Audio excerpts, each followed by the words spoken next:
दृश्यते। ओम शांति शांति शांति। नामापिते च मधुरम मधुरम स्वरूपम, कर्मापिते च मधुरम मधुरा स्मृतिश्च। बुद्धिं प्रबोधय प्रभो मधुबोध शक्तिं, विद्यां प्रयच्छ परमां परिभावयामि। कोमलं कूजयन् वेणुं श्यामलोऽयं कुमारकः, वेदवेद्यं परं ब्रह्म भासतां हृदये मम।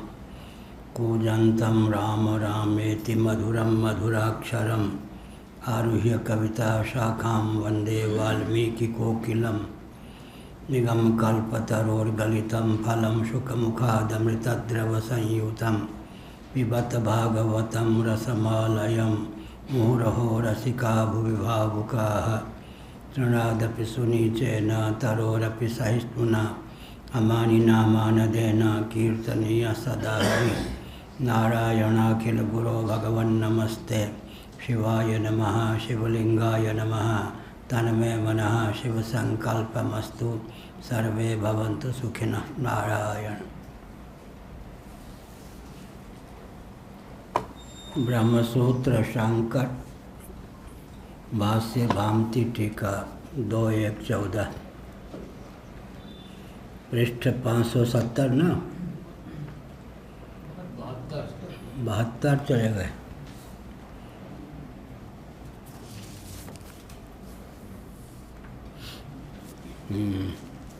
कौन सी पंक्ति है? कौन सी पंक्ति? ठीक। अनेकाभिशक्तिभिर्या प्रवृत्तयो नानाकार्यशिष्टयस्तद्युक्तं ब्रह्मैकं नाना चेति। किमतो यद्देवमित्यतः आह तत्रैकत्वांशेन इति। यदि पुनरेकत्वमेव वस्तु सद्भवेत् ततो नानात्वाभावाद्वैविकं वैदिकः कर्मकाण्डाश्रयो लौकिकश्च व्यवहारः समस्तः एव उच्छिद्येत। ब्रह्मगोचराश्च श्रवणमननादयः सर्वे दत्ततिलाञ्जलयः प्रसज्येरन्। एवं च अनेकात्मकत्वे ब्रह्मणो मृदादिदृष्टान्त अनुरूपा भविष्यन्ति इति। तमिमम् अनेकान्तवादं लूसयति नैवं स्यात् इति। इदं तावत् अत्र वक्तव्यं मृदात्मनैकत्वं घटशरावाद्यात्मना नानात्वमिति वदतः कार्यकारणयोः परस्परं किम् अभेदोऽभिमतः आहो भेदः उत भेदा भेदौ इति। तत्र भेद ऐकान्तिके मृदात्मनेति च घटशरावाद्यात्मनेति च उल्लेखद्वयं नियमश्च नोपपद्यते। नारायण।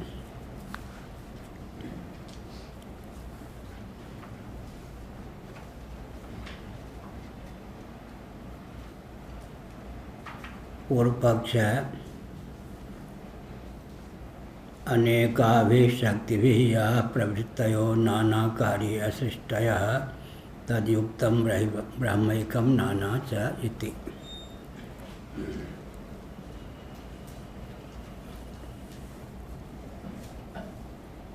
किमतो यद्देवम् इत्यतः तत्रैकात्वांशेन इति।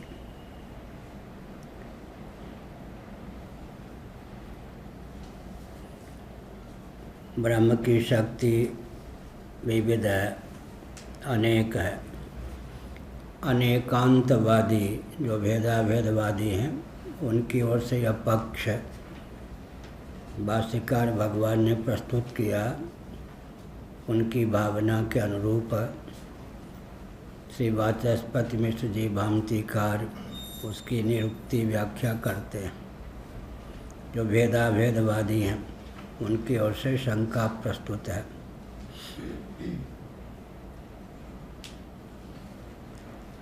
ननु अनेकात्मकं ब्रह्म।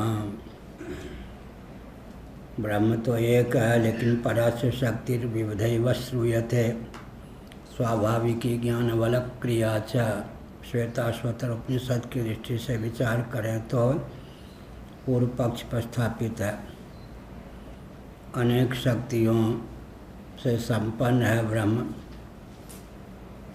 तो विविध प्रकार के कार्य सर्जन में वह समर्थ है। विविध प्रवृत्तियाँ होती हैं शक्ति के अनुरूप, उनसे युक्त ब्रह्म एक ही है। अगर ऐसा माने तो इससे हमको लाभ क्या होगा? अनेकाभिशक्तिभिर्याः प्रवृत्तयो नाना कार्यशिष्टयः तद्युक्तं ब्रह्मैकं नाना च इति किमतो यद्येवम् इत्यतः। शक्ति के भेद से शक्तिमान जो ब्रह्म है उसमें भेद की प्रसक्ति है, तत्वतः ब्रह्म का एकत्व ही सिद्ध है। यह कहा यदि पुनरेकत्वमेव वस्तु सद्भवेत् ततो नानात्वाभावात् वैदिक कर्मकांडाश्रयो लौकिकाश्च व्यवहार समस्त एव उच्छिद्येत। यदि ऐसा माने कि वस्तुतः ब्रह्म एक ही है, एक जो है उसके नानात्व का तो अभाव ही सिद्ध होता है।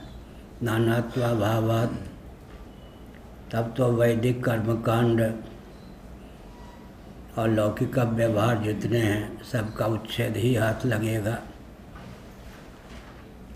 ब्रह्मगोचराश्च श्रवण मननादयः आत्मा वारे द्रष्टव्य श्रोतव्यो मंतव्यो निदिध्यासितव्यः। यह जो बृहदारण्यक उपनिषद है इसके अनुसार ब्रह्म श्रवण करने योग्य है, मनन करने योग्य है, निदिध्यासन करने योग्य है।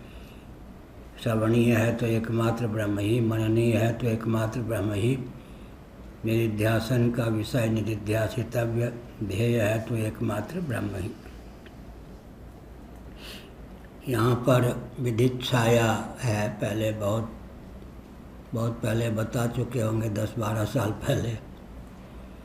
श्रोतव्य मंतव्य निदिध्यासितव्य, क्योंकि ब्रह्म की जब आत्मरूपता मान्य है तो ब्रह्म साक्षात अपरोक्ष ही है, इसलिए यहाँ विधि न होकर विदिच्छाया है।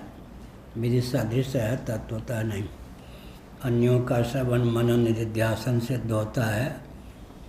आत्म तत्व तो साक्षात अपरोक्ष है, विभु आत्मा का नाम ही ब्रह्म है, साक्षात अपरोक्ष ब्रह्म का नाम भी आत्मा है। क्या कहा? नहीं कठिनाई होती है। पंक्ति की ओर देखो तो भाव छूट जाता है, भाव की ओर देखो तो पंक्ति छूट जाती है। हम लोगों को भी कठिनाई होती थी, साहस रहना।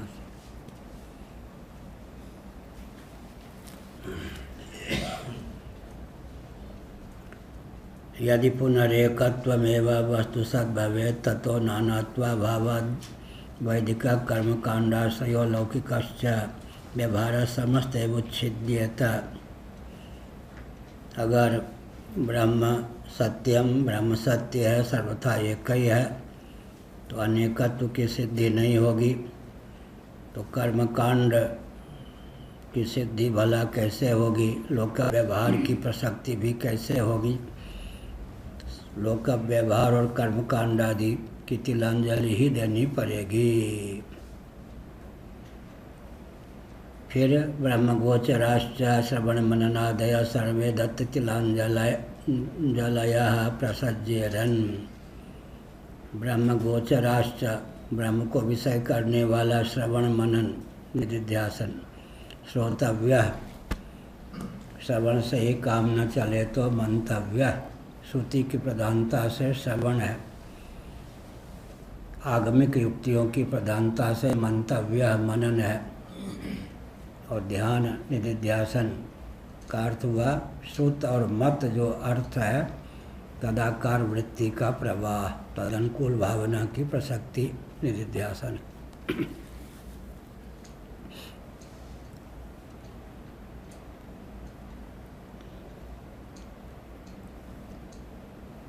एवं च अनेकात्मकत्वे ब्रह्मणो मृदादि दृष्टान्तानुरूपा भविष्यन्ति इति। अगर हम ब्रह्म को अनेक मानते हैं तब मृदादि दृष्टांत की अनुरूपता सिद्ध होती है। वाचारम्भणम विकारो नामधेयम मृतिकेतेव सत्यम। मिट्टी, घट, कुल्लर, सकोरे आदि के रूप में परिणत होती है, लेकिन घटादि आकृति उसमें कल्पित ही है। कल्पित आकृतियों का प्रतिषेध कर देने पर अनुगत उपादानात्मक मृन्मात्र ही शेष रहता है, मिट्टी ही शेष रहती है।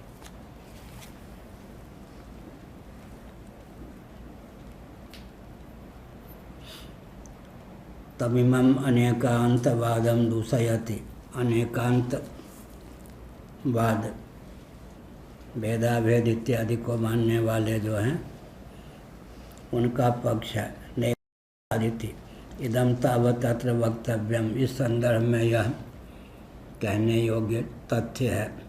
मृदात्मनैकत्वं घटशरावाद्यात्मना नानात्वम् इति वदतः कार्यकारणयोः परस्परं किमभेदोऽभिमतः आहो भेदः उत भेदा भेदौ इति। यहाँ पर तीन पक्ष उपस्थापित किया गया।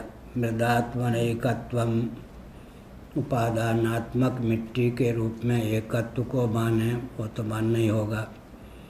घट शरावादि, घट सकोरे आदि को लेकर नानात्व की सिद्धि होती है, ऐसा ही कथन करें तो कार्य कारणयोः परस्परम, ये जो कार्य कारण है, मिट्टी कारण है, घट आदि जो कार्य हैं, इनका परस्पर अभेद मान्य है, भेद मान्य है अथवा भेदाभेद, तीन ही पक्ष प्रस्थापित कर सकते हैं।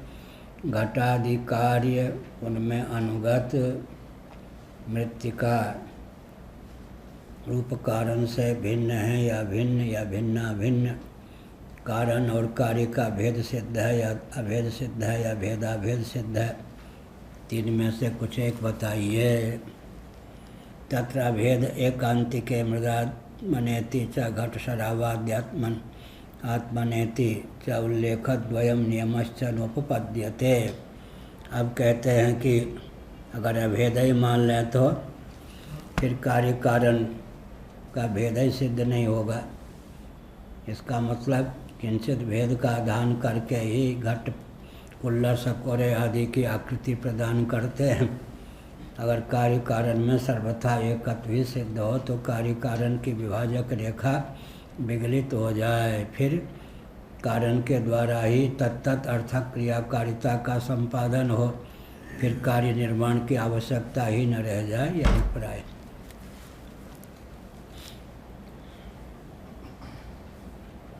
भेदे च उल्लेखद्वय नियमावुपशान्तौ उपपन्नौ आत्मनेति तो अरे पानी पिए तो उच्चारण होगा।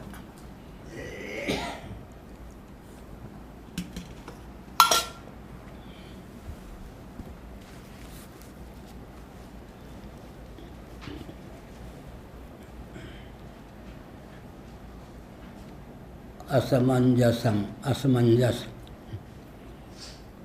नहीं अन्यस्य अन्य आत्मा भवति, अन्य का अन्य आत्मा सिद्ध हो ऐसा संभव नहीं। अभिप्राय क्या हुआ?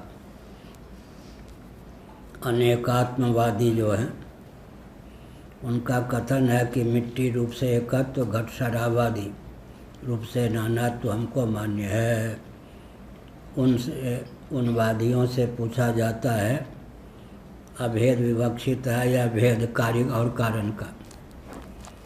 कार्य कारण का भेद विवक्षित है अभेद, अथवा तीसरा पक्ष होगा भेदाभेद। एक रकम से एक दृष्टि से भेद, एक दृष्टि से अभेद, तो न भेद कहते बनता न भेद, भेदाभेद। अत्यंत अभेद मानेंगे तो फिर तो कार्य कारण की प्रसक्ति ही विलुप्त हो जाएगी, फिर तो घटादि कार्यों को उत्पन्न करने की आवश्यकता ही नहीं रहेगी।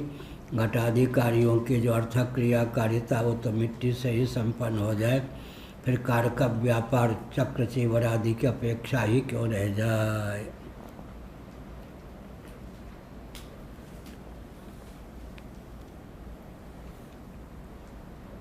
केवल शब्द विन्यास रह जाएगा, इसलिए असमंजस की स्थिति हो जाएगी। तब फिर क्या होगा? भेदाभेदवाद विसंगत नहीं, भेदाभेद की जो कल्पना करते हैं, भेद भी है अभेद भी है, शब्द विन्यास तो बन जाता है, लेकिन वहाँ पर कार्य कारण भाव की प्रसक्ति ठीक से नहीं होती। कार्य कारण भाव का सांकर्य वहाँ पर संभव नहीं। तो मृदात्मना एकत्व की स्थिति हो गई, घटादि रूप से भी एकत्व की स्थिति हो गई, तो कार्य कारण भाव की प्रसक्ति भला कैसे होगी, इस प्रकार से कहा। तो का सार क्या निकला? सार ये निकला कि अनिर्वचनीयत्व सिद्ध है।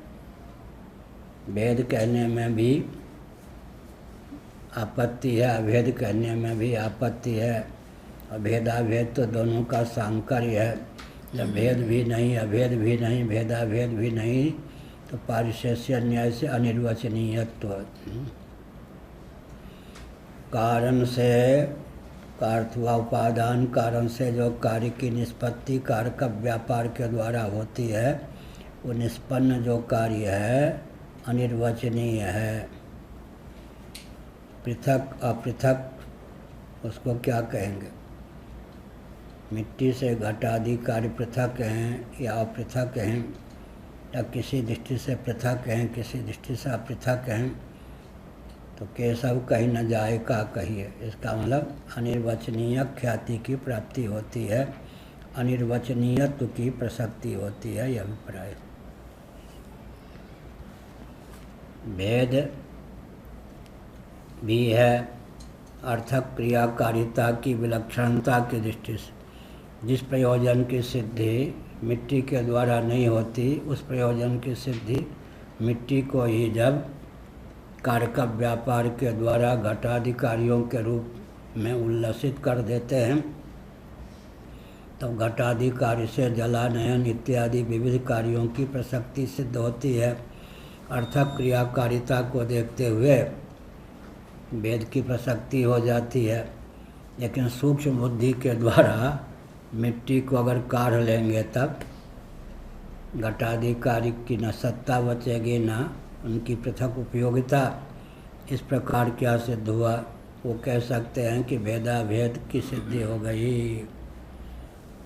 इस प्रकार से वस्तु स्थिति क्या है? वाचारंभणम विकारो नामधेय मृत्तिकेत्येव सत्यम। न भिन्न कह सकते, न भिन्न कह सकते, न भिन्ना भिन्न कह सकते, तो अनिर्वचनीयता सिद्ध है। किसी भी उपादेय रूप कार्य में उपादान की अनुगति होती है। उपादान की अनुगति होने पर ही तत्त कार्य की उपादेय की उपयोगिता सिद्ध होती है। तथापि उपादान को सूक्ष्म बुद्धि से काढ़ लेने पर उपादेय रूप विविध कार्यों की पृथक से सत्ता और उपयोगिता सिद्ध नहीं होती। अतः उपादान कारण से भिन्न या भिन्ना भिन्न तीनों पक्ष की सिद्धि नहीं होती। एतावता कारण से कार्य अनिर्वचनीय उत्पन्न होता है, अर्थात अनिर्वचनीय का अर्थ है मिथ्या। ब्रह्म सत्यम जगन मिथ्या कहाँ लिखा है? बिल्कुल जी मुस्कुरा रहे, क्या हो गया? ये कहिए ना। ब्रह्म सत्यम जगन मिथ्या हो गया, यही सुनना चाहते थे। कारण का अर्थ है उपादान कारण, मूल मैटर पदार्थ जो कार्य के रूप में परिणत होता है या कार्य के रूप में उद्भाषित किया जाता है, वह उपादान कारण है। दही दूध का परिणाम है, लेकिन फिर दही से दूध की निष्पत्ति नहीं हो सकती। ऐसा परिणाम अमान्य है यहाँ पर। अगर जगत पूरा ब्रह्म पूरा जगत ही बन जाएगा तो ब्रह्म ही शेष नहीं रहेगा। दूध से दही तो बनता है, लेकिन दही से फिर दूध की प्राप्ति नहीं होती। मिट्टी से घटाधिकारियों की ही संरचना होती है, घटाधिकारियों से पुनः मिट्टी की प्राप्ति हो सकती है। ऐसे तो कार्य कारण भाव में कारण से सर्वथा अभिन्न ही हो कार्य, तब तो कार्य रचना की आवश्यकता ही क्यों? जिस प्रयोजन की सिद्धि के लिए उपादान कारण को कार्य का रूप प्रदान किया जाता है, उस प्रयोजन की सिद्धि उपादान से ही हो जाए। इसलिए कारक व्यापार, चक्र, चीवर इत्यादि की सार्थकता तभी है जब आकृति विशेष मिट्टी को प्रदान करे। आकृति विशेष की उत्पत्ति होती है, यही तो घट कार्य है, कुल्हड़ है, सकोरा है। आकृति विशेष के कारण प्रयोजन की सिद्धि में भी भेद हो जाता है। यह अभिप्राय।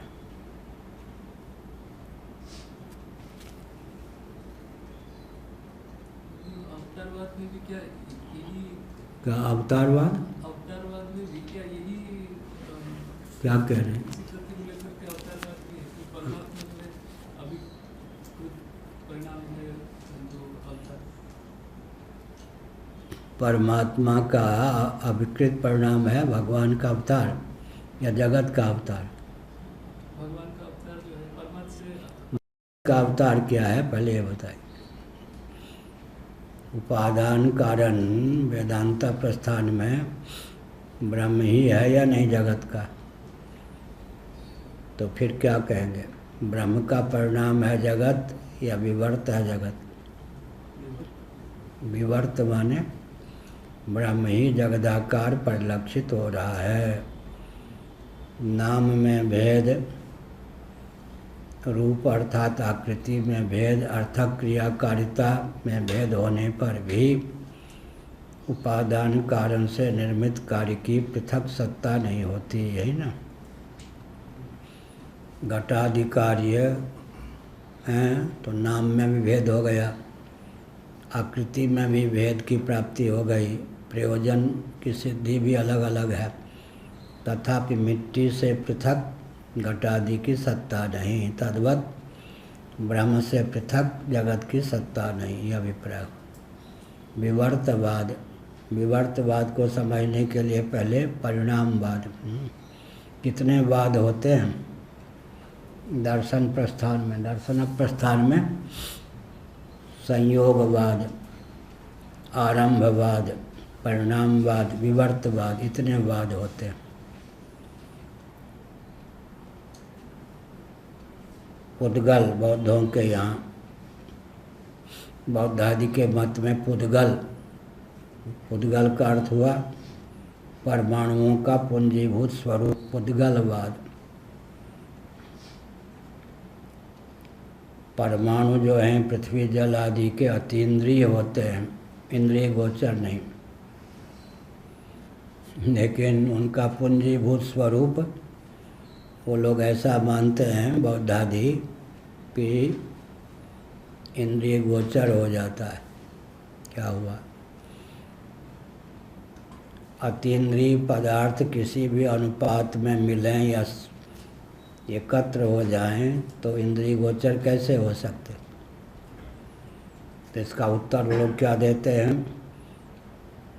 दूर से एक एक वृक्ष का ज्ञान नहीं होता, लेकिन वृक्ष समुदाय वाटिका या वन है तो दूर से दर्शन हो जाता है। बाग है, वाटिका है, वन है। ऐसे वो लोग कहते अतीन्द्रिय पदार्थ भी पूंजीभूत हो जाएं तो दृष्टिगोचर हो सकते हैं। यह है पुद्गलवाद। लेकिन हमने उस पर आपत्ति की है, दार्शनिक आचार्यों ने आपत्ति की है कि अतीन्द्रिय पदार्थ कितने भी इकट्ठे हो जाएं, पूंजीभूत हो जाएं, एक एक में अतीन्द्रियता है तो मिलकर भी इंद्रिय गोचरता उनमें संभव नहीं होगी। यह हो गया पुद्गलवाद। फिर संयोगवाद है, एक दूसरे से संयुक्त हो जाए, संयोगवाद। फिर नैयायिक वैशेषिकों का क्या है? आरंभवाद। पृथ्वी जल तेज वायु के जो परमाणु हैं वो द्वणुका आदि के आरंभक होकर पृथ्वी आदि, बृहद पृथ्वी आदि की संरचना में हेतु हैं। फिर सांख्यों का क्या है? परिणामवाद। त्रिगुणात्मिका जो प्रकृति है वो महदाधिकारियों के रूप में परिणत हो जाती है। और वेदांतियों का क्या है? विवर्तवाद, संयोगवाद, आरंभवाद 2, परिणामवाद 3, विवर्तवाद 4। 4 प्रकार के विवर्त होते हैं। तो हमने कह दिया एक जगह प्रवचन में, बहुत साल पहले, मैं शंकराचार्य नहीं था, स्वामी वामदेव जी महाराज विद्यमान थे मंच पर। हमने कह दिया जो 4 वाक होते हैं, पृथ्वी जल तेज वायु के परमाणु को मानते हैं या नहीं मानते हैं, यह प्रश्न है। 4 वाक होंगे तो प्रत्यक्ष को ही प्रमाण मानेंगे, उनके यहाँ अतीन्द्रिय कोई पदार्थ नहीं, प्रत्यक्ष ही सब हैं। तो विवर्तवादी होते हैं 4 वाक। तो वामदेव जी महाराज मुस्कुराए, फिर हमसे कहा हमारे कमरे में चलना। गए, उन्होंने कहा क्या कह दिया? तो हमने कहा कि उनके अनुसार आरंभवाद सिद्ध होगा या परिणामवाद सिद्ध होगा, संयोगवाद सिद्ध होगा, क्या सिद्ध होगा? होते होते हमने कहा केवल पारिशेष्य न्याय से विवर्तवाद ही सिद्ध होगा, 4 वाक भी विवर्तवादी ही हैं। तो उन्होंने कहा, हमको संतुष्ट कर दिया, लेकिन यह बात कहीं लिखी तो नहीं है। हमने कहा न लिखी रहे, युक्त तो है ही, 4 वाक भी विवर्तवादी हो गए। भूत चतुष्टय का अस्तित्व मानते हैं, लेकिन भूत चतुष्टय को काढ़ लें तो जगत, उनके यहाँ जो भूत चतुष्टय का परिणाम जगत है वो कुछ रह जाएगा क्या? नहीं रह जाएगा। इसलिए 4 वाक को आरंभवादी मानेंगे तो प्रत्यक्ष को ही प्रमाण मानने वाले सिद्ध नहीं होंगे वो। तो अंत में पारिशेष्य न्याय से 4 वाक भी विवर्तवादी ही सिद्ध होते हैं। या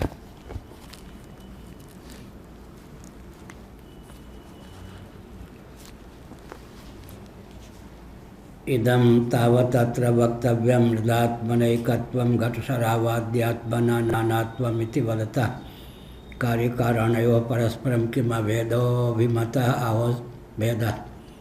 अगर यह कहें कि मिट्टी रूप से तो अभेद है, घट कुल्लर सकोरे आदि के रूप में नानात्व है, तब हम पूछना चाहते हैं कि कार्य कारण का भेद होता है अथवा अभेद, अथवा तीसरा पक्ष है भेदाभेद। तत्र अभेद ऐकांतिके मृदात्मनेति च घटा शरावाद्यात्मनेति च उल्लेखद्वयं नियमश्च नोपपद्यते। इस प्रकार से 2 बात नहीं बन सकती। अभेद मान लें तो मृदात्म रूप से, मिट्टी रूप से, उपादान रूप से तो भेद है, घट शरावादि रूप से अभेद। भेदे च उल्लेखद्वय नियमावुपन्नौ आत्मनेति तु असमंजसम। इस प्रकार से बताया। क्या बताया? भेद अथवा अभेद कहेंगे तो मिट्टी रूप से कहेंगे अभेद, शब्द विन्यास हो गया, और घटादि रूप से भेद कहेंगे तो भेदाभेद की सिद्धि हो जाएगी। फिर आत्मना शब्द का जो प्रयोग किया गया है उसकी चरितार्थता नहीं होगी। आत्म तत्व ही इन सब रूपों में उल्लसित विलसित है। घटादि कार्यों का आत्मरूप मौलिक स्वरूप क्या है? मिट्टी ही है। भेदाभेद भी संगत नहीं, भेद है तो अभेद नहीं, अभेद है तो भेद नहीं, या एक दृष्टि से भेद है एक दृष्टि से अभेद है तो क्या होगा? निम्बार्क मत आदि में क्या होगा? व्यावहारिक धरातल पर भेद है या वास्तव में भेद है? व्यावहारिक धरातल पर भेद है, वास्तव में अभेद है, तो परमार्थ दृष्टि से अभेद, व्यवहार दृष्टि से भेद। व्यवहार दृष्टि से अगर भेद है तो विवर्तवाद में जाकर फिर श्री निम्बार्क मत आदि का भेदाभेदवादियों का पक्ष भी समाहित हो जाएगा।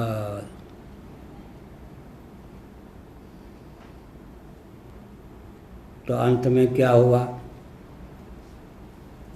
अनिर्वचनीय घटादि जो कार्य हैं वो मिट्टी की से न सर्वथा भिन्न है, न भिन्न न भिन्ना भिन्न, अर्थात भिन्न भी नहीं कह सकते, अभिन्न भी नहीं कह सकते, एतावता भिन्ना भिन्न भी नहीं कह सकते, अनिर्वचनीय है यह कहा।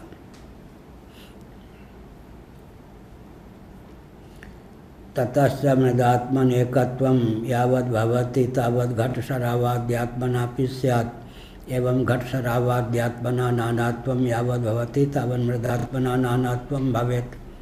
स्वयं नियमः कार्यकारणयोः ऐकान्तिकं भेदम उपकल्पयति अनिर्वचनीयतां वा। इस प्रकार से यह जो नियम है कार्य कारण का नियम या तो कार्य और कारण का ऐकांतिक भेद सिद्ध करता है या कार्य प्रपंच का अनिर्वचनीयत्व सिद्ध करता है। स्वयं नियमः कार्य कारणयोः ऐकांतिकम भेदम उपकल्पयति अनिर्वचनीयतां वा कार्यम। बहुत बढ़िया। भेद की कल्पना कार्य कारण में, कार्य कारण का नियम या तो कार्य और कारण में ऐकांतिक भेद सर्वथा भेद सिद्ध करता है अथवा कार्य वर्ग का निर्वचनीयत्व सिद्ध होता है। तीसरी कोई बात नहीं बन सकती। अब कहते हैं कि पराक्रांतम च अस्माभिः प्रथमाध्याये तदास्ताम तावत्। वाचस्पति जी का कहना है इस संबंध में ब्रह्मसूत्र के प्रथम अध्याय में भाष्यकार ने जो कुछ कहा उसकी व्याख्या के संदर्भ में हमने विस्तार पूर्वक इस तथ्य को उद्भाषित कर दिया है। अब अधिक विस्तार की आवश्यकता नहीं। विस्तार मान विस्तार दीजिए होल्डाल सो जाइए। अधिक विस्तार की आवश्यकता नहीं यह कहा।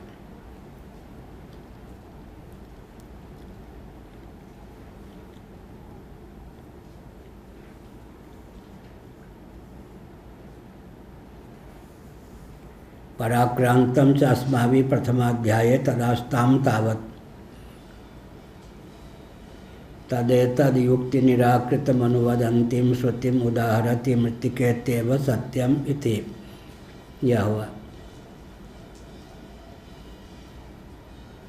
इस प्रकार भेद अभेद भेदाभेद इन तीनों पक्षों का निराकरण करके श्रुति स्वयं उदाहरण देती है। मृत्तिकेत्येव सत्यम वाचारंभणम विकारो नामधेयम मृत्तिकेत्येव सत्यम। मिट्टी और घटादि कार्य हैं। घटादि कार्यों के नाम भी पृथक पृथक, उनके रूप माने उनकी आकृति में भी भेद है, अर्थक क्रियाकारिता में भी भेद है, लेकिन अनुगत उपादान रूप मिट्टी को सूक्ष्म बुद्धि के द्वारा सर्वथा कर्षित कर लेने पर घटादि कार्यों का अस्तित्व ही सिद्ध नहीं होता। भले ही नाम में, आकृति में, अर्थक क्रियाकारिता में भेद हो, लेकिन कोई भी उपादान कारण से निर्मित कार्य उपादानातिरिक्त स्वतंत्र अस्तित्व को सिद्ध नहीं करता होगा। नहीं, कठिन है, लंबा वाक्य हो जाता हमारे यहाँ। उपादेय माने उपादान कारण मूल मैटर से निर्मित कार्य का नाम हो गया उपादेय। मूल मैटर का नाम हो गया उपादान। मिट्टी का नाम हो गया उपादान। घट कुल्लर सकोरे आदि का नाम हो गया उपादेय। माना कि नाम में भेद है, एक का नाम है मिट्टी, एक का नाम है घट। रूप में भी भेद हो गया, आकृति विशेष जुड़ गई, तब मिट्टी को ही घट कहने लग गए। जल रखने आदि, जलानयन आदि के प्रयोजन को लेकर भी भेद हो गया। तो नामगत, रूपगत, अर्थक क्रियाकारितागत भेद प्राप्त होने पर भी सूक्ष्म बुद्धि के द्वारा उपादान को काढ़ लेंगे, टोटली माइनस कर देंगे, तो उपादेय रूप कार्य पृथक से कुछ अपनी सत्ता सिद्ध कर दे, संभव नहीं। अब सत्ता ही नहीं तो उपयोगिता भी क्या। इस प्रकार क्या हुआ, मृत्तिकेत्येव सत्यम। अब ये इसको कहाँ तक ले जाएंगे? पार्थिव प्रपंच की अपेक्षा पृथ्वी ही सत्य है। समष्टि मिट्टी का नाम क्या हो जाता है? पृथ्वी। 4 किलो मिट्टी, समष्टि मिट्टी का नाम पृथ्वी। पार्थिव प्रपंच की अपेक्षा पृथ्वी सत्य है। पार्थिव प्रपंच नाम मात्र है, नाम ही रह गया। और पृथ्वी की अपेक्षा सन्निकट निर्विशेष पानी, जल ही सत्य है। जल की अपेक्षा सन्निकट निर्विशेष अग्नि ही सत्य है। अग्नि की अपेक्षा सन्निकट निर्विशेष वायु ही सत्य है। वायु की अपेक्षा सन्निकट निर्विशेष आकाश ही सत्य है।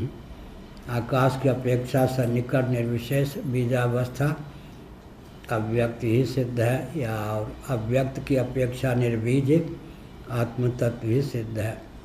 निर्बीज होना अच्छा है या बुरा? हाँ, अच्छा। हृदय से कह रहे हैं निर्बीज। ठीक। बीज जो होते चना मटर इत्यादि, उनमें घुन लग जाए या उनको भून दें तो बीज में संस्कार जो होता है ना, अंकुर इत्यादि उत्पन्न करने का, वो दग्ध हो जाएंगे। तो बीज का मौलिक स्वरूप क्या हो जाएगा? पृथ्वी। चना मटर इत्यादि जो बीज हैं संस्कार विहीन कर देंगे, भून देंगे या घुन लग जाए तो मिट्टी ही उनका मौलिक स्वरूप रह जाएगा। संस्कार के योग से ही मिट्टी की जौ मटर चना इत्यादि संज्ञा है। घुन लग जाए या भून दें तो भून देने से स्वाद तो हो जाएगा, भूख की निवृत्ति हो जाएगी, लेकिन एक चने से 10 चना 5 चना बीज, उनका बीज भाव लुप्त हो जाएगा। अर्थात क्रियाकारिता शेष रहने पर भी बीज भाव लुप्त हो जाएगा। ऐसे तो हो गया। या तो स्वयं नियम कार्य कारणयो ऐकांतिकम भेदम कल्पयति अनिर्वचनीयताम व कार्य से। यह जो नियम है कार्य कारण को लेकर सर्वथा कारण से कार्य की पृथकता को सिद्ध करता है, या यूँ कहें कि अनिर्वचनीयता को सिद्ध करता है। दो में कहीं एक जगह व्यवस्थित करना चाहिए। पराक्रांतम च अस्माभिः प्रथमाध्याये तदास्ताम तावत। इस विषय को लेकर विस्तार पूर्वक हम इस ब्रह्मसूत्र के प्रथम अध्याय में विवेचन कर चुके हैं, इसलिए इस विषय को यहीं विराम दिया जाए। अब आगे कार्य प्रारंभ हो।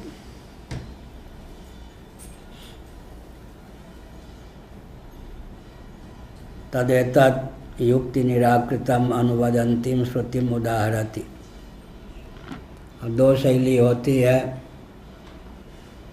श्रौत प्रस्थान के अनुसार श्रुति सम्मत आगमिक युक्तियों का आलम्बन लेकर वस्तु को सिद्ध कर देना एक, उसके बाद फिर श्रुति को धृत कर देना एक तरीका ये।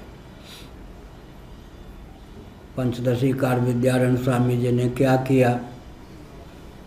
युक्तियों को का आलम्बन लिया, मन में श्रुति को क्या किया? प्रतिष्ठित रखा।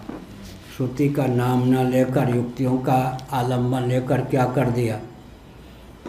घटक ज्ञान, पटक ज्ञान, शब्द ज्ञान, स्पर्श ज्ञान, रूप ज्ञान, रस ज्ञान, गंध ज्ञान, सुख ज्ञान, दुख ज्ञान, मोह ज्ञान। विषय के भेद से ज्ञान में भेद नहीं होता, अवस्था के भेद से ज्ञान में भेद नहीं होता, काल के भेद से ज्ञान में भेद नहीं होता। एतावता ज्ञान एक है और एक होता हुआ स्वप्रकाश है। ज्ञान फिर ज्ञानांतर का भाष्य नहीं होता, इसलिए अनुव्यवसाय इत्यादि जो वैशेषिकों का मत है उसका भी निराकरण हो गया। तो ज्ञान एक हो गया, स्वप्रकाश हो गया। अब आत्मा होने की योग्यता किसमें होगी?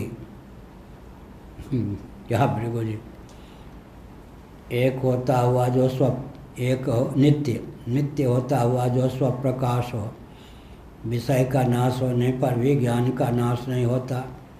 घट का नाश हो गया तो घटक ज्ञान न सही, पट को लेकर फिर ज्ञान अपना अस्तित्व दिखा देगा। तो जो नाश रहित हो और स्वप्रकाश हो, अनश्वर नित्य होता हुआ स्वप्रकाश हो, उसको क्या कहेंगे? आत्मा होने के लिए कौन योग्यता चाहिए? तीनों अवस्थाओं में विद्यमान हो और भाष्य कोटि का पदार्थ ना हो। क्या कहा? तीनों अवस्थाओं में विद्यमान और भाष्य माने प्रकाश कोटि का पदार्थ ना हो। तीन अवस्था माने जागृत, स्वप्न, सुषुप्ति, भूत, भविष्य, वर्तमान। तीनों अवस्थाओं में विद्यमान हो और भाष्य कोटि का पदार्थ ना हो, उस भाष्य ना हो, तब उसमें आत्मा होने की योग्यता होती है। आत्मा होने की योग्यता वेदांत प्रस्थान के अनुसार किसमें सन्निहित है? तीनों कालों में जिसकी विद्यमानता हो, जो भाष्य, प्रकाश, दृश्य कोटि का पदार्थ ना हो, उसमें आत्मा होने की योग्यता है। अब वैशेषिक इत्यादि जो आत्मा को ज्ञान शून्य मान लेते हैं, सुसुप्ति में ज्ञान गुण विहीन मान लेते हैं, आत्मना संयोग से ज्ञान गुण की निष्पत्ति मानते हैं, वो कहेंगे कि न रहे बांस न बने बांसुरी, न बने बांसुरी न बजे बांसुरी। आप ज्ञान को आत्मा सिद्ध करना चाहते हो, आपके मनोरथ पर मैं पानी फेरता हूँ या हम पानी फेरते हैं, सुसुप्ति में ज्ञान है ही नहीं। कौन कहेगा? वैशेषिक जड़ होकर आत्म तत्व शेष रहता है। आत्मना संयोग से ज्ञान की निष्पत्ति होती है। आत्मा स्वतः ज्ञान स्वरूप नहीं है। प्रारब्ध मूलक आत्मना संयोग का जब उच्छेद हो जाता है तब गाढ़ी नींद की प्राप्ति होती है। ये कौन कहेगा? वैशेषिक। जब सुसुप्ति में ज्ञान ही नहीं है, तीनों अवस्थाओं में ज्ञान है, तो आप सिद्ध नहीं कर पाएंगे। तो आपका जो मनोरथ है कि ज्ञान को हम आत्मा सिद्ध कर लेंगे, उस मनोरथ पर पानी फिर गया। कहाँ से बोल रहे? पंचदशी। तब वेदांती कहेगा कि सावधान, सुसुप्ति में भी ज्ञान की पहुँच है। अगर सुसुप्ति में ज्ञान की पहुँच नहीं होती तो एक नियम है, अनुभव जिसका होता है उसी का स्मरण होता है, अनुभूत का ही स्मरण होता है। सामे माता, अपनी माता का अनुभव हुआ तब स्मरण होता है। अनुभव जिसका नहीं होगा उसका स्मरण कैसे होगा? यदि गाढ़ी नींद में सुख का अनुभव न हुआ होता और अज्ञान का अनुभव न हुआ होता तो गाढ़ी नींद टूट जाने पर सुख माम स्वापसम न किंचिद अवेदिशम मामप्यहम नाज्ञासिसम। मैं सुखपूर्वक सोया, मैंने कुछ नहीं जाना, मैंने स्वयं को भी नहीं जाना। इस प्रकार का परामर्श कैसे होता? इस प्रकार की स्मृति कैसे होती? सुख और अज्ञान जो हैं ये सुसुप्ति में भी भाष्य हैं। अर्थात सुख का ज्ञान होता है तो ज्ञान का अभाव नहीं हुआ सुसुप्ति में। अभाव अगर मान लेंगे तो स्मरण कैसे होगा? तब फिर क्या प्रश्न करेंगे? अहंग्रह पूर्वक स्मरण हो रहा है, तब वैष्णवाचार्य क्या कहेंगे फिर? अहम ही आत्मा है। सुसुप्ति में अगर अहम न होता तो अहंग्रह पूर्वक अगर सुसुप्ति में अनुभव न होता तो अहंग्रह पूर्वक स्मरण कैसे होता? सुख माम स्वापसम न किंचित अवेदिशम मामप्यहम न ज्ञासिसम। अहम की सिद्धि हो गई तो कहते नहीं।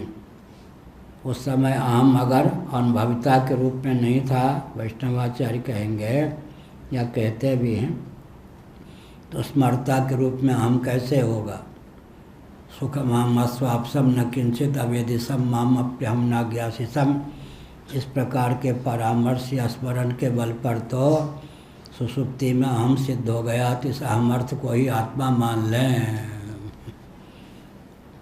तो वेदांती कहते हैं कि अंतःकरण के कितने भेद हैं? मन, बुद्धि, चित्त, अहंकार। अहम जो है वो करण कोटि का पदार्थ है, आत्म कोटि का, ये बताइए। तो बड़ी विचित्र बात है।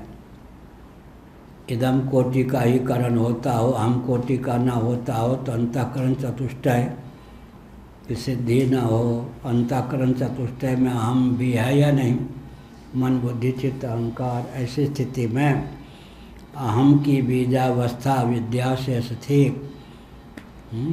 अहम की बीजावस्था विद्या शेष थी। तो अविद्या जब द्रवीभूत हो गई, अध्यास के रूप में परिणत हो गई। अध्यास विहीन सुषुप्ति है। सुषुप्ति में अध्यास की गति नहीं, जागृत स्वप्न में ही अध्यास है, अन्य में अन्य बुद्धि। सुषुप्ति में अहम अगर न होता, अगर अहम होता तो सुषुप्ति कैसे अहंग्रह पूर्वक ही अनुभूति होती। अनुभव का वह स्वरूप जो अहंकार से अतिक्रांत हो, कितना सूक्ष्म होगा। क्या वाक्य बोले हम, अहंग्रह अनुभव का वह स्वरूप जो अहम से अतिक्रांत हो। गाढ़ी नींद में अनुभव तो होता है सुख और अज्ञान का, लेकिन अहंग्रह पूर्वक नहीं होता। अहम अगर शेष ही रह जाए, अहंग्रह पूर्वक व्यवहार संपादन हो, तो जागृत स्वप्न मनोराज्य की स्थिति मानी जाएगी या सुसुप्ति की। अहमिता प्रसुप्ते श्रीमद्भागवत का 11वां स्कंध। अहम के सो जाने का नाम ही तो गाढ़ी नींद है। अगर अहम विद्यमान ही रहा तो गाढ़ी नींद कैसी। इसलिए अहम आत्मा नहीं है, अहम भी करण कोटि का पदार्थ ही है। कहाँ से बोल रहे हैं? अहमर्थ नामक जो पूज्य गुरुदेव का ग्रंथ है उसमें अपने यहाँ से प्रकाशित भी है। क्या अहमर्थ परमार्थ सार है? अभी प्रकाशित नहीं हुआ अहमर्थ, हम बहुत लिखे थे, अनुवाद भी किया था। पूरा नहीं है, प्रकाशित नहीं है, योजना में है, लिस्ट में है। अच्छा, तो ठीक है। तो इसका अर्थ क्या हुआ? अर्थ यह हुआ कि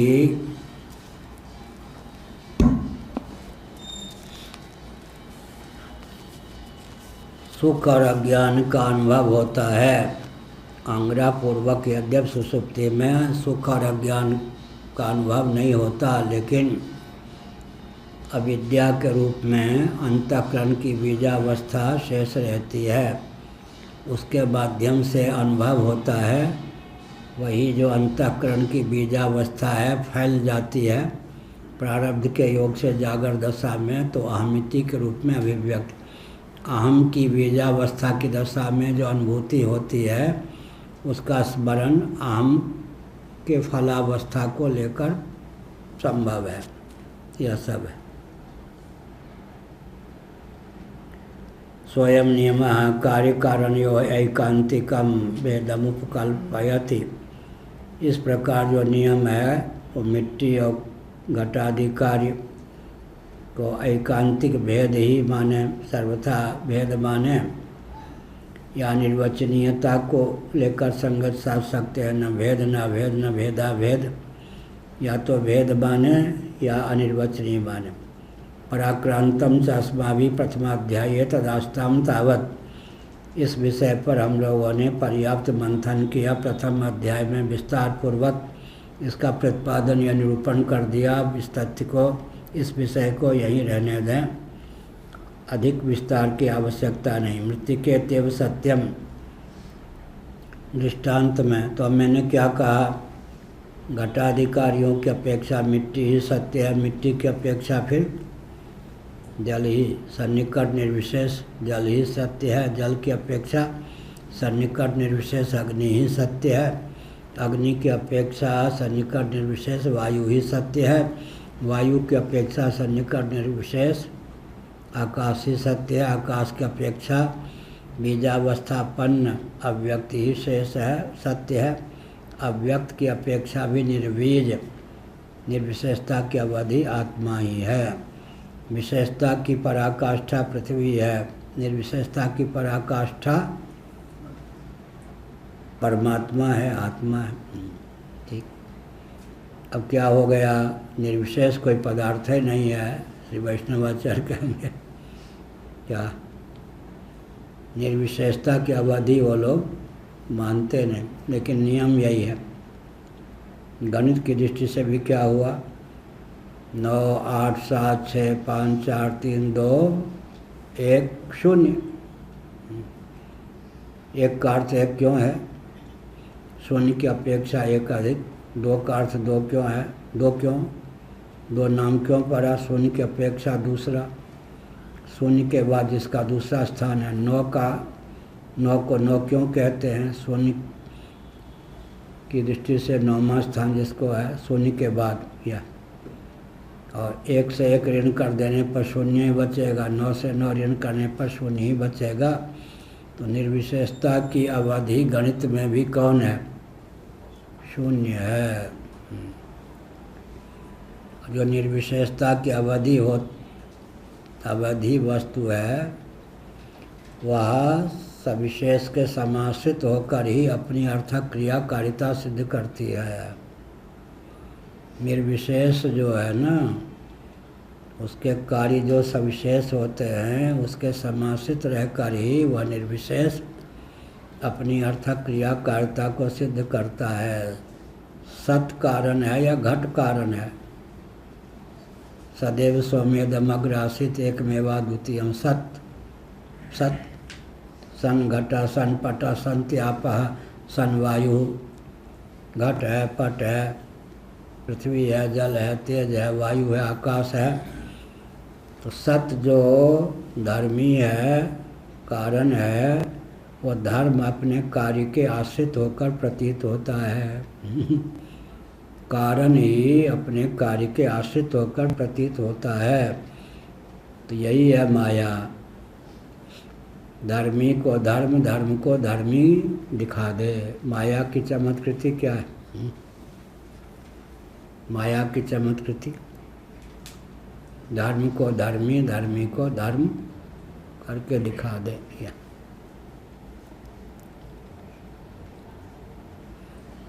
धर्मी को धर्म, सन घटा सन पटा जो सत्य है वो घटपटादि अपने कार्य के समाश्रित होकर प्रतीत होता है। वास्तव में तो वह पृथ्वी का भी, जल का भी, तेज का भी, वायु का भी, आकाश का भी कारण है। पराक्रांतम चस्माभि प्रथमाध्याये तदास्ताम तावत् तदेतत् युक्तिम निराकृतम अनुवदंतीम श्रुतिम उदाहरति। युक्ति के द्वारा जो तथ्य ख्यापित किया गया, अब श्रुति वही मैं बोल रहा था। पंचदशीकार ने क्या किया, श्रुति को मन में रखा, युक्तियों के द्वारा ही ज्ञान को एक नित्य स्वप्रकाश सिद्ध कर दिया। जो एक हो, नित्य हो, स्वप्रकाश हो, वो आत्मा है। जो आत्मा है वह सच्चित तो यूँ सिद्ध कर दिया। सच्चित जो है वो आत्मा है। आत्मा परप्रेमास्पद है। परप्रेमास्पद जो है वो आनंद स्वरूप है, परमानंद स्वरूप है। इस प्रकार आत्मा की सच्चिदानंद रूपता सिद्ध हो गई। तो आत्मा जब सच्चिदानंद स्वरूप युक्ति के द्वारा सिद्ध हो गई या हो गया, दोनों कह सकते हैं। आत्म तत्व जब सच्चिदानंद स्वरूप सिद्ध हो गया तब लक्षण साम्य से वस्तु साम्य के कारण उसकी ब्रह्म रूपता भी सिद्ध हो गई। यह चतुराई पंचदशीकार ने क्यों व्यक्त की, भगवान शंकराचार्य महाभाग ने भाष्यों में लिखा, श्रुति सम्मत युक्ति का आलम्बन लेकर ही कोई अपूर्व अर्थ का प्रतिपादन कर सकता है। श्रुति का नाम न ले, श्रुति सम्मत युक्ति के द्वारा पदार्थ को सिद्ध कर दे तो नास्तिकों पर विजय प्राप्त करने की विधा है। तर्कपाद ब्रह्मसूत्र का ये सब चल रहा है ना, बहुत कठिन है यह।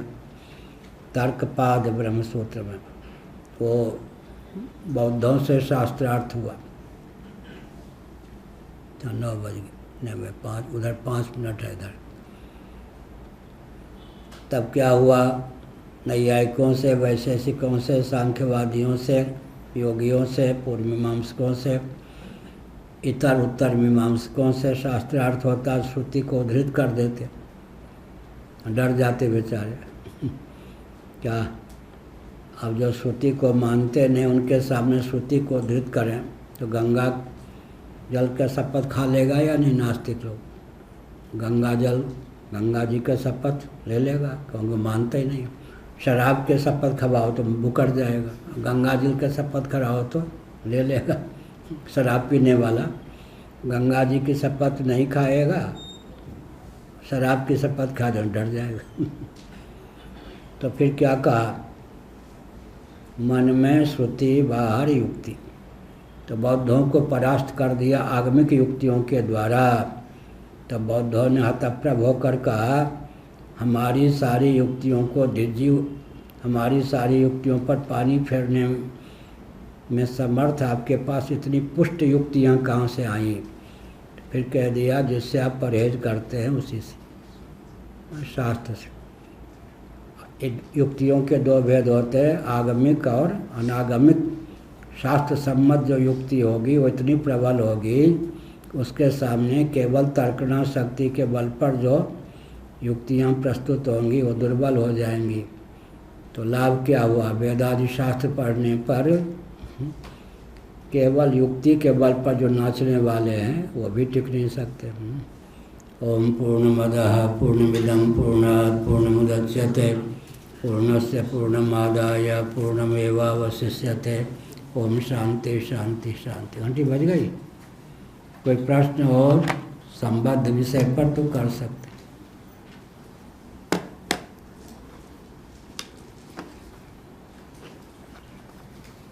कोई प्रश्न तो नहीं? नहीं। चार वाकों का, हाँ, चार वाकों का जो विवर्त होगा किसका विवर्त माना जाएगा? भूत चतुष्टय का या फिर? भूत चतुष्टय विवर्त क्या हुआ फिर? चार वाकों के यहाँ क्या है? प्रत्यक्ष को ही प्रमाण मानते हैं, और चार ही भूत प्रत्यक्ष प्रमाण के विषय होते हैं।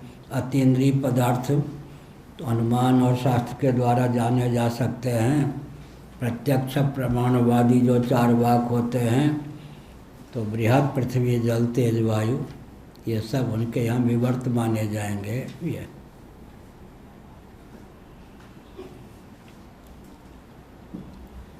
भूत चतुष्टय का विवर्त वृक्षादि माने जाएंगे या नहीं? विवर्त के लिए तो आरंभवाद मानेंगे तो फंस जाएंगे। नहीं मानते। विवर्तवाद, अच्छा परिणामवाद मानेंगे। परिणामवाद में क्या होता है? अंत में अतीन्द्रिय तत्व तक पहुँचेंगे तो धीरे धीरे परिणाम होगा। इसलिए आरंभवाद मान नहीं सकते, परिणामवाद मान नहीं सकते, अंत में उनको विवर्तवाद ही मानना पड़ता है। भूत चतुष्टय का विवर्त जो है, जितने बृहद पदार्थ हैं, मकान इत्यादि, वृक्ष इत्यादि, भूत चतुष्टय के विवर्त है। विवर्त माने स्वतंत्र रूप से नहीं, भूत चतुष्टय होकर ही अपने अस्तित्व को ख्यापित करते हैं। ये भवन है, वृक्ष है, ये सब क्या हो गए? समुद्र है। भूत चतुष्टय के विवर्त। आरंभवादी मानेंगे तो अतीन्द्रिय वस्तु को मानना पड़ेगा। परिणामवादी मानेंगे तो कार्य कारण भाव में संगति माननी पड़ेगी। आकाश का कार्य, आकाश को मानेंगे तब तो वायु। भूत चतुष्टय में कार्य कारण भाव नहीं है ना इनके यहाँ। नैयायिकों के यहाँ भी कहाँ हो गए? सांख्यवादियों के यहाँ है, योगियों के यहाँ है, वेदांतियों का है। तो परिणामवाद मान नहीं सकते, आरंभवाद मान नहीं सकते, तो अंत में विवर्तवाद ही इनके यहाँ सिद्ध होता है। हमारे विवर्तवाद में अतीन्द्रिय आत्मतत्व को भी मानकर विवर्त की सिद्धि होती है। उनके यहाँ इंद्रिय गोचर भूत चतुष्टय को मान करके फिर विवर्त की सिद्धि होती है। इतना अवान्तर भेद है। नारायण अखिल गुरो भगवन नमस्ते शिवाय नमः शिवलिंगाय नमः। इस प्रकार पढ़ने पढ़ाने से क्या लाभ होगा? सर दर्द बढ़ेगा या कुछ लाभ होगा? ये बोलेंगे। हाँ, ये बुद्धि शुद्ध होगी और सूक्ष्म। बुद्धि शुद्ध और सूक्ष्म, बढ़िया। तो हरियाणा से जब आए तो उसके अपेक्षा कितनी शुद्ध हुई है, कितनी सूक्ष्म। घंटी बज गई? हाँ, अब भृगु जी बोलेंगे। सर दर्द होगा या बुद्धि शुद्ध होगी और सूक्ष्म होगी?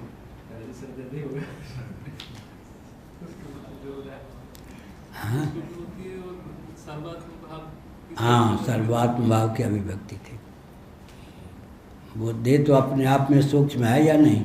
अब पंचीकृत पंच महाभूतों का कार्य माने तो, लेकिन स्थूल वस्तु का चिंतन करते करते संसारी व्यक्तियों की बेटा बेटी पत्नी हार मांस आम अमरूद केला नोटों के बंडल इतनी स्थूल हो जाती है कि सूक्ष्म विषय में प्रवेश नहीं कर पाती। क्या